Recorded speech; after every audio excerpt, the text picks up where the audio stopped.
കൂട്ടുകാരെ, നമുക്കിന്നൊരു മീൻകറി വെക്കാം. അതായത് കേരയുണ്ടല്ലോ, കേര വെക്കാം. ഞാൻ ചട്ടി വെച്ച് വെളിച്ചെണ്ണ എണ്ണ ഒഴിച്ചായിരുന്നു. ഇഞ്ചി, പച്ചമുളക്, വെളുത്തുള്ളി,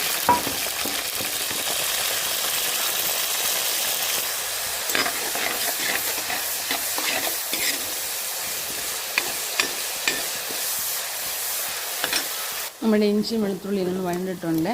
മുളക് പൊടിയാണ്. 20 പേർക്കുള്ള മീൻ കറിയാണ്. ചെറിയ ഓർഡറൊക്കെ ഞങ്ങൾ അങ്ങനെ ചെയ്യും.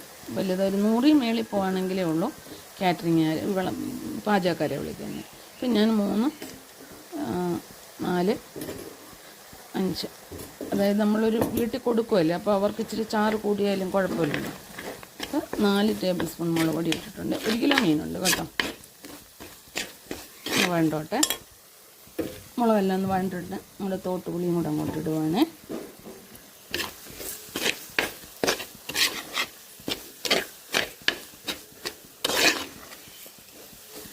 നല്ലതായിട്ട് വഴണ്ടിട്ടുണ്ട്. ലേശം വെള്ളം.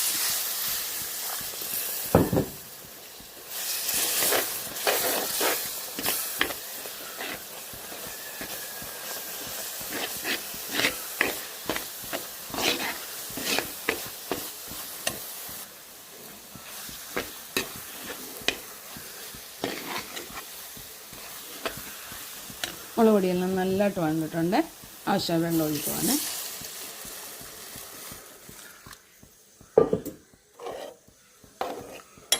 ആയിട്ടുണ്ട്. മഞ്ഞൾപ്പൊടി, കായപ്പൊടി, ഉലുവാപ്പൊടി. നമ്മൾ ഇത്രയല്ലേ മീൻ ചിലർ മല്ലിപ്പൊടി ചേർക്കും കേട്ടോ. ഞാൻ മല്ലിപ്പൊടി ചേർക്കത്തില്ല. വലിയ മീനൊക്കെ വേവിക്കുമ്പോഴേ മല്ലിപ്പൊടി ചേർക്കത്തില്ല.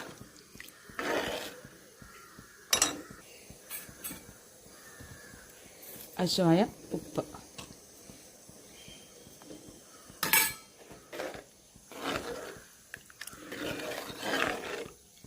ഒന്ന് വെട്ടി തിളക്കട്ടെ.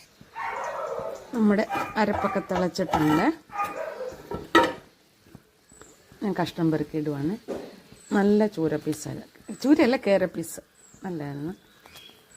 ഞാനിത് വിനാഗിരിക്കകത്ത് ആദ്യം ഉപ്പിട്ട് കഴിയാൻ ശകലം നമ്മുടെ തോട്ടുപുളി ഉണ്ടല്ലോ, തോട്ടുപുളി വെള്ളം കൂടെ ഒഴിച്ച്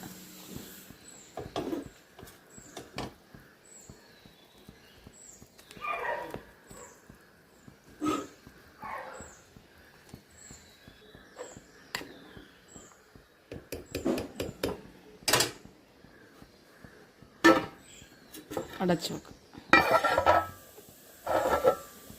നമ്മുടെ മീൻകറി റെഡിയായിട്ടുണ്ട്. ഉപ്പും പുളിയെല്ലാം ആവശ്യത്തിനുണ്ട്. ആവശ്യമുള്ള ചാറും ഉണ്ട്. കേരക്കറി എന്ന് പറയുമ്പോഴേ നല്ല ടേസ്റ്റുള്ള കറിയല്ലേ അല്ലേ?